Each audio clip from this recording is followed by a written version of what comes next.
बिस्मिल्लाहिर्रहमानिर्रहीम अल्हम्दुलिल्लाह रब्बिल आलमीन वस्सलातु वस्सलाम अला सय्यिदिल मुरसलीन व अला अस्हाबिल अजमईन अम्मा बाद अऊज़ु बिल्लाहि मिनश शैतानिर रजीम बिस्मिल्लाहिर्रहमानिर्रहीम उलाइकल लज़ीना अमतहनल्लाहु क़ुलूबहुम लित्तक़वा लहुम मग़फ़िरतुन व अज्रुन अज़ीम व क़ाला नबी सल्लल्लाहु अलैहि वसल्लम अस्हाबुन नजूम अलैहिम इत्तहदु इलाही के मुझे दर्द तकल्लुम मेरी आवाज़ को तो सुन दे इलाही के मुझे दर्द तकल्लुम मेरी आवाज़ को तो सुन दे मुझे प्यारा साला कराता मेरा शरीर को तो सुन दे लाइक सदर इकराम मोअज़्ज़ज़ सामीन आज का इस्लाम का दर्स हमारे साहबा का तज़किरा होगा जिनके बारे में अल्लाह जल्ल जलालुहु ने इरशाद फरमाया ये वो लोग जिनको अल्लाह पर अल्लाह ने खलास कर दिया उनके लिए मग़फ़िरत का ऐलान अज़ीम है जैसे वो सल्लल्लाहु अलैहि वसल्लम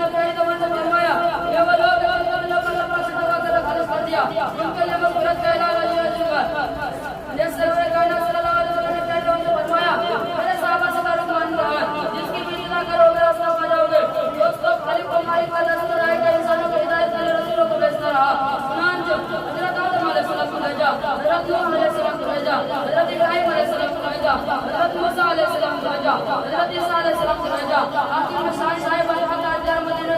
सरवर कायनात खातिमुल अंबिया मोहम्मद रसूलुल्लाह सल्लल्लाहु अलैहि वसल्लम को भेजा अब नबियों का सिलसिला खत्म रसूलों का सिलसिला खत्म क़यामत तक कोई नबी आने वाला नहीं यह दीन आखिरी दिन है यह शरीयत आखिरी शरीयत है यह मज़हब आखिरी मज़हब है ये वजह है कि अल्लाह पाक ने सल्लल्लाहु अलैहि वसल्लम को सहाबा को मक़दार मुक़द्दस जमात अता फरमाई तो जिसको मज़हब इस्लाम को जिंदा करने और फलाने रसूल को जन्नत की बाजी लगा दी हुमा अलैना